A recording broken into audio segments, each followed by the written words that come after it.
Could Europe withstand a confrontation with the United States? The Greenland debate may seem to have quieted down for now, but geopolitics rarely announces itself before reshaking the board.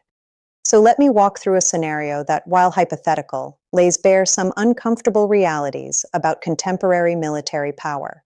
What would happen if the United States decided to take Greenland by force, and Europe, as a unified bloc, decided to stand in its way? My upfront conclusion is that Europe probably could not defend Greenland. But the interesting part isn't just that outcome. It's understanding why, what forces would actually be in play, and where the real breaking points would emerge. The scenario and its rules.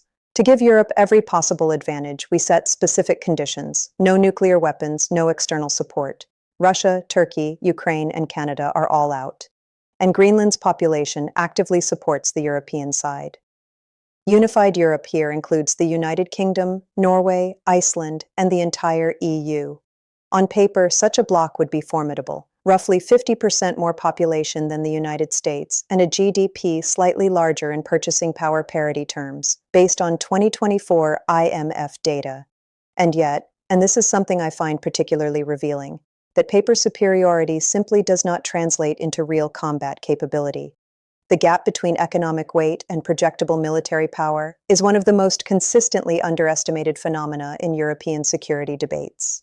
The core problem: Greenland as a battlefield. Before any weapons comparison, it's worth understanding the actual theater of operations. Greenland covers over 2 million square kilometers, with only 56,000 inhabitants concentrated almost entirely along the southwestern coast. Temperatures remain below freezing for 5 months a year, even in the mildest coastal zones, and the island is almost entirely without roads. These conditions make the conflict fundamentally aeronaval in character. Controlling Greenland has nothing to do with how many infantry divisions you can land. It depends entirely on who dominates the airspace and the sea lanes. And to control the sea, you first need to control the air. This strategic chain is what determines the outcome before a single missile is fired. Greenland's infrastructure compounds the problem for Europe. Most existing runways are short, barely suitable for aircraft like the C-130 Hercules.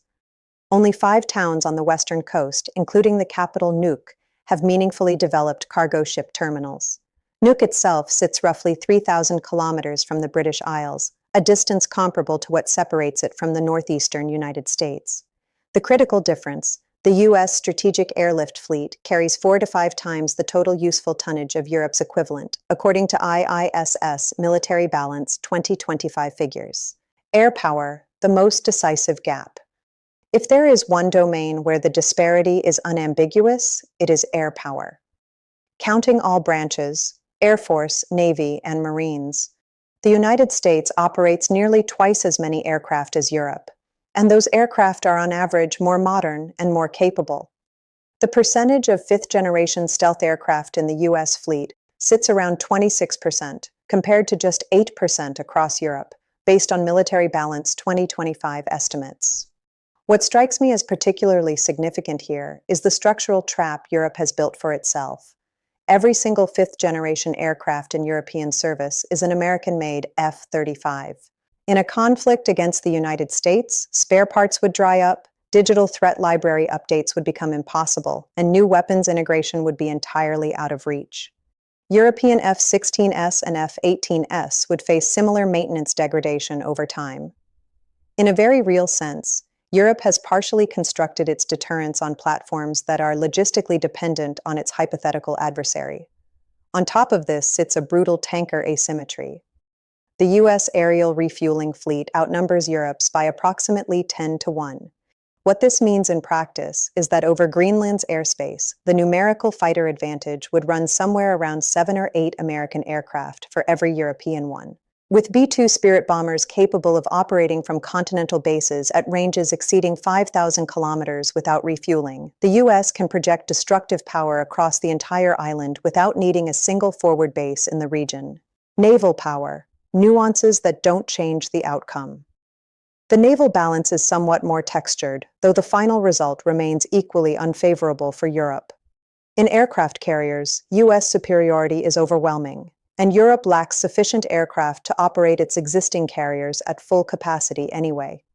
In area defense destroyers, the U.S. fields 3 times as many hulls and carries more advanced armament. While Europe's best missiles are the Aster 30 and SM-2, the United States maintains a stockpile of approximately 1,000 SM-6 missiles with superior range and capability. Europe does operate a greater number of large, multi-role frigates, many equipped with capable medium-range missiles like the IISS and optimized for anti-submarine warfare, an area where the U.S. Navy has largely delegated primary responsibility to its aircraft and helicopters. In that domain, too, Europe trails. Its anti-submarine helicopters and maritime patrol aircraft are on average smaller and less capable than their American counterparts. Submarines will play an outsized role in any Greenland conflict because interdicting supply convoys would be decisive. Nuclear-powered attack submarines can sustain speeds of 30 knots for weeks on end. Conventional submarines, even AIP-equipped models, are limited to a few knots submerged and must periodically approach the surface to recharge batteries, creating dangerous vulnerability windows. The U.S. advantage in nuclear attack submarines makes supply line interdiction a one-sided affair from the outset. Even if Europe could somehow overcome the obstacles above, the amphibious logistics problem is nearly insurmountable. Europe has no comparable amphibious transport fleet. Greenland's ports have extremely limited capacity, and the most accessible eastern port, Tasiilaq, population 1,800, can barely accommodate a single small ro-ro vessel. A viable European foothold would require helicopter-inserted medium-range surface-to-air missile batteries as a first wave, lighter and more transportable than long-range systems, followed by combat engineers to clear improvised airstrips. But here again, the U.S. heavy-lift helicopter fleet, essential for moving equipment across roadless terrain, significantly exceeds Europe's. And without a V-22 Osprey equivalent, Europe has no rapid medium-range deployment capability at all. Iceland, just 300 kilometers from Greenland's eastern coast, would be Europe's most valuable strategic asset, but its bases would be immediate targets from the opening hours of any confrontation. Svalbard, theoretically useful as a forward position, is demilitarized under the 1920 treaty, and any military installation there would provoke a Russian reaction that would dramatically complicate the broader picture. The one genuinely asymmetric option available to Europe would be striking the approximately 20 major U.S. military installations across the continent, Ramstein, Lakenheath, Rota, Aviano, among others. From a purely military standpoint, those bases would be neutralized quickly through numerical superiority. From a political standpoint, such action would harden Washington's resolve to fight a total war, not merely to seize Greenland, but to avenge the capture or destruction of nearly 100,000 U.S. personnel and thousands of pieces of equipment. In the strategic calculus, attacking those bases does essentially nothing to help Europe defend Greenland, while dramatically raising the overall cost of the conflict. Conclusion. The equation is straightforward, if politically uncomfortable. Greenland is too far away, Europe's force projection logistics are structurally inadequate for that theater, and U.S. superiority in aerial refueling, nuclear submarines, and precision munitions inventory is decisive. The missile stockpile disparity alone is roughly 6-1, with greater average range on the American side. What this analysis reveals, and this is my broader takeaway, goes well beyond Greenland. Europe has a force projection problem that no amount of spending on tanks or infantry will solve as long as it continues to underinvest in strategic aviation, naval logistics, and its own fifth-generation platforms. The conversation about European strategic autonomy is not political rhetoric. It is a concrete military necessity. And until Europe builds the tankers, the bombers, and the independent sustainment capacity to back its economic weight with real power, the gap will remain, wherever the next crisis happens to emerge.